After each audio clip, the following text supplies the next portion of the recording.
ញីពីថាបើក្បាលវីដេអូមករាំងខ្ស៊ូរនេះពុកម៉ែបងប្អូនសកម្មភាពពេលព្រឹកថ្ងៃនេះណា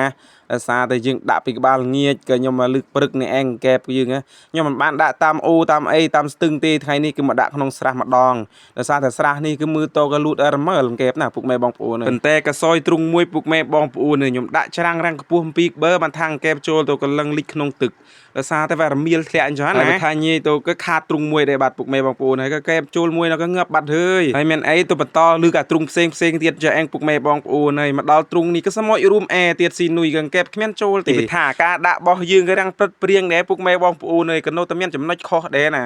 សារតែវាគូកយកសមោចរួមក៏កែបណាក៏ចូលបានតែមួយនេះអែងពុកម៉ែបងប្អូនហើយប៉ុន្តែសមត្ថផលខ្ញុំបង្ហាញក្បាលវីដេអូនោះគឺទ្រុង2ផ្សេងទៀតដោយសារតែខ្ញុំដាក់ទ្រុង4អញ្ចឹងណាបាទទ្រុង2នេះខ្ញុំដាក់បានល្អពុកម៉ែបងប្អូនហើយលើកមួយទៅស៊ុរដោយសារមកទ្រុងក៏បាន3 4 10ដែរតោះយើងបានថាដោះស្រាយពេលព្រឹកពេលងាច3ពេលមហូប3ពេលបងប្អូនហើយមានងាយរស់ណាបើសិនតែយើងទិញគីវារឹបតែមើលដែរណាខ្ញុំមកស្រេស្រង់លាងទ្រុងលាងអីសម្អាតវាបានស្អាតទៅនឹងចាប់ដាក់ក្រង់អញ្ចឹងពុកម៉ែបងប្អូនហើយអូយថាមួយគឺបានត្រូវប្រព័ន្ធណែគឺរាំងអេមដែរទេពុកម៉ែបងប្អូនអើយដោយសារតែអាទ្រុងធំវាត្រូវជាងអាទ្រុងទូចមូលហេតុអីបានខ្ញុំថាទ្រុងធំត្រូវជាងទ្រុងទូចដោយសារតែទ្រុងធំវាចូលទៅអត់ចេះស្ទះទេពុកម៉ែបងប្អូនហើយបើថាទ្រុងទូចវិញណាតែវាចូលទៅ3 4 5កែបអីវាលូតបុកសន្ទះក្លើកទៅគឺអាពេលក្រោយទៀតវាអត់ហ៊ានចូលទេបើថាទ្រុងធំដាក់ទៅគឺវាតលាយចាឯងពុកម៉ែបងប្អូនហើយបើសិនណាបងប្អូនចង់បានទ្រុងកែបអីធ្វើខ្លួនឯងអីធ្វើធំទៅដើម្បីថាអវត្តលាអញ្ចឹងហើយខ្ញុំស្រេស្រង់ចាប់ដាក់ក្រង់ឲ្យពុកម៉ែបងប្អូនហើយដោយសារតែយើងក៏ស្គួរយកមកស្រេចយើងអត់បានកាន់ទ្រុងទៅផ្ទះរទេងរតងទេយើងខ្ជិលណាយើងមិនទៅថងមែនតែអីដោយសារតែខ្ញុំក៏នៅចម្លងបងប្អូនក៏ទៅចំការទៀតចាឯង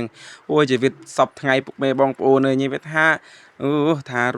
ពលប៉ុន្តែមិនមានលុយចាយទេពុកម៉ែបងប្អូនហើយអត់តែលុយចាយណែឯងតែយ៉ាប់នៅស្រុកស្រែចំការដូចពួកខ្ញុំនេះគឺខ្វះខាតមុខខ្វះខាតអក្រយណា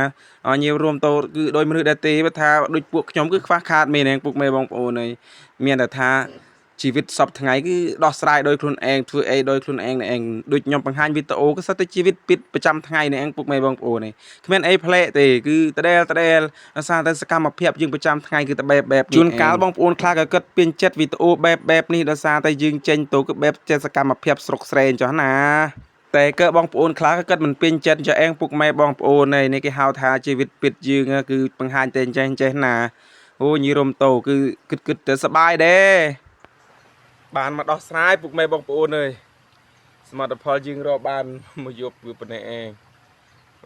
មិនច្រើនទេបានមហូបហើយវីដេអូខ្ញុំបាទក៏មិនមែនអីច្រើនទេពុកម៉ែបងប្អូនអើយមានតែប៉ុណ្ណេះឯងអរគុណច្រើន